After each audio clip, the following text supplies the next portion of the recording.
Hello everyone, welcome to this week's edition of Telegraph Herald, More Than the Score. I am your host Steve Ortman. Alongside me this week, Brenden West.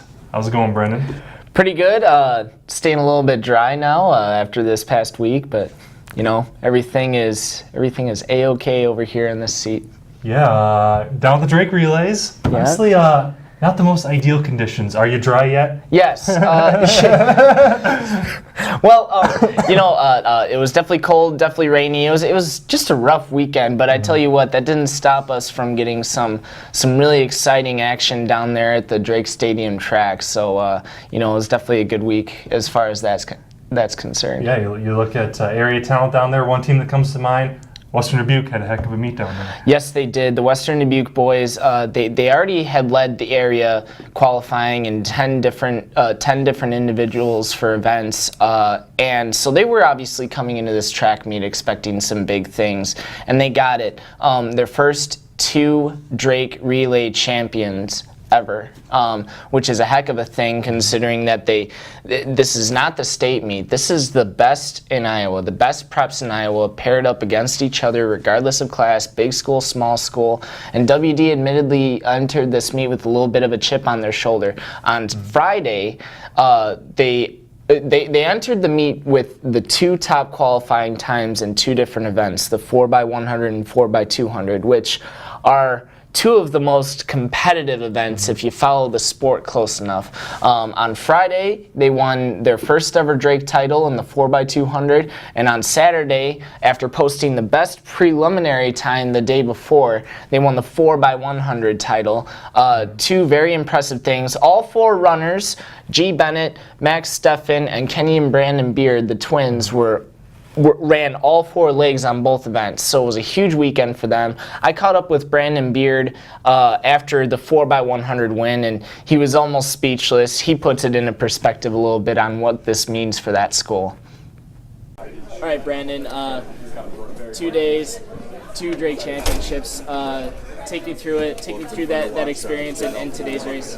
Well, for yesterday with the 4x2, it was really just getting focused with our team and everything, and we came in with the fastest time, and we just basically went out there and showed everyone what we got, and I just knew how fast the other anchors were too in the 4x2, so I knew I just had to go as fast as I can. And today with the 4x1, it was really special. We all had pretty smooth exchanges, and I just knew that Charlesville was the fastest guy in the state, so I knew he'd be coming. Yeah. Well, you guys set the mark in the prelims and everything. Mm-hmm. How much of a confidence boost was that? You had the fastest 4x1 time entering the meet. Yeah.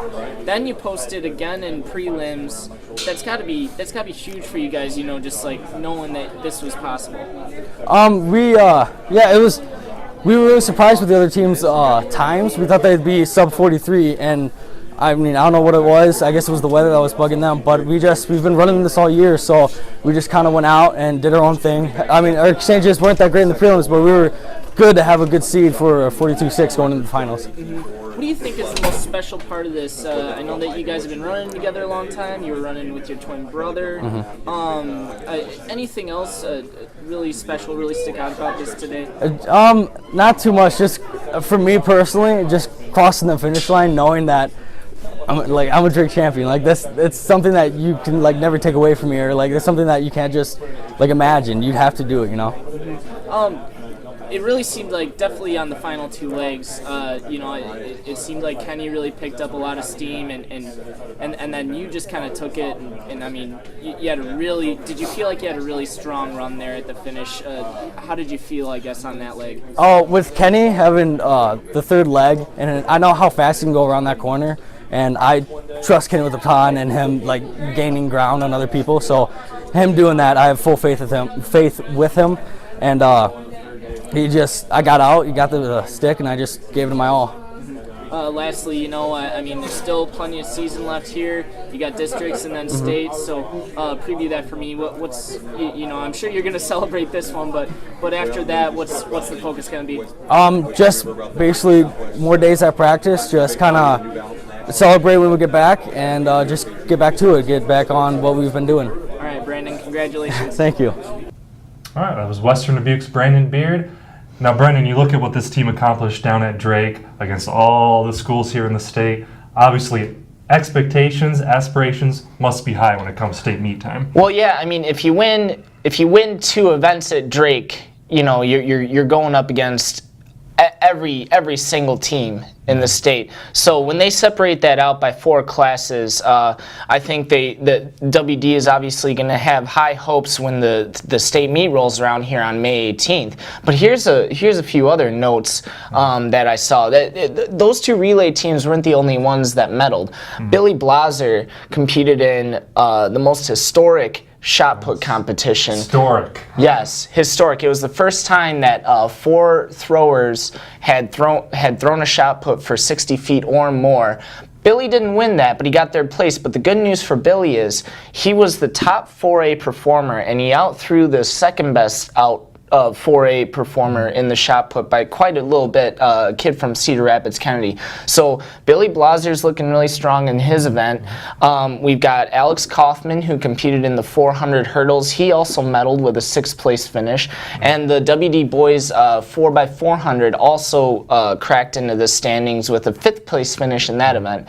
So when you separate all that out and parse it down and just get these guys paired up against their classes, I would not be surprised if WD scored in a lot of events. And even though it's kind of tough to bring home those team trophies sometimes, I think WD is definitely aiming to try to get one of those first, 2nd, or 3rd place trophies down at the state meet this month. We'll definitely keep our eyes on that. Now, Bobcats not the only team to find success down at Drake. Dubuque-Wahlert also has some success down there as well. Yes, it was a little bit of sweet redemption for the Golden Eagles. They entered this meet having posted the best 4x200 time. So when they won their 4x200, it was a clean Dubuque County sweep in the boys and girls championships. So it was incredible. The way they went about getting theirs was, there's a little bit of drama involved entering this one. Last year, entering the girls' 3A state meet, Davenport Assumption beat Wahlert by a state record in the 4x200. Both of them broke the state record, but Davenport Assumption was just that much quicker. So the fact that these girls were able to come back, and this isn't the state meet, again, it's Drake, but in a way it's that much more impressive. The fact that these Wahlert girls were able to come back and get their own redemption, beating out Assumption for that 4x200 title, it was pretty satisfying. I caught up with Bailey Haskin, who was the anchor leg on that championship run for Wahlert, and here's a few things that she had to say. Bailey, you ran anchor leg on that one.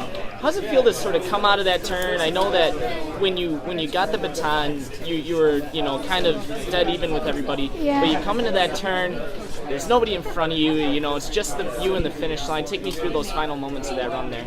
Well, as soon as Libby handed me the baton, I knew that it was really close and we had a really good chance at winning. And a lot of people don't get out as much at the beginning because they're scared they're gonna start dying or not make it fully at the end. So I figured I might as well get out as fast as I can and get an advantage at the beginning, so then at the end I can hold everyone else off. I don't know. You guys described running angry in this race. Why? What are you guys so mad at? Well, I feel anger really brings out all of our adrenaline, and I don't know, it just kind of hypes us up.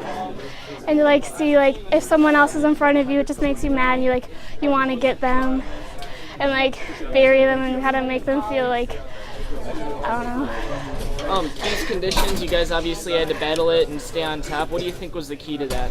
I think just making sure it didn't get to our heads. It's cold, yeah, we can't do anything about it. Everyone's running in the cold weather, so just to make sure that we battle and keep fighting, even if it is cold out. Lastly, you're a Drake champion with your teammates here. How's it feel? It feels surreal. It's awesome. All right, congratulations. Thank you. All right, that was Dubuque-Wahlert's Bailey Haskin there. Drake relays in the books, but next few weeks will be mighty interesting here as we lead towards the Iowa State meet, and we'll certainly have that all covered for you. Brenden does a great job. He'll be there as well, covering the state meet and the meets leading up to it. You can cover have that covered there at telegraphherald.com as well as in the print edition. Anything else to say? No, nothing. The one thing I am looking forward to, track fans will be really excited. The district meet, which involves Hempstead, Senior, and Western Dubuque for the boys and girls. This is the site where they're going to be qualifying for the state meet. That's actually taking place at Dalzell Field on May 11th, excuse me. So you guys will definitely want to be checking that out. I, of course, will be there, and we'll be well represented at that meet. Yep, make sure you check your schedule, see if you can make it to that one. All right, well, that's going to do it anyway for this week's edition of Telegraph Herald. More Than the Score. I am your host, Steve Ortman. He's Brenden West, and we'll see you next week.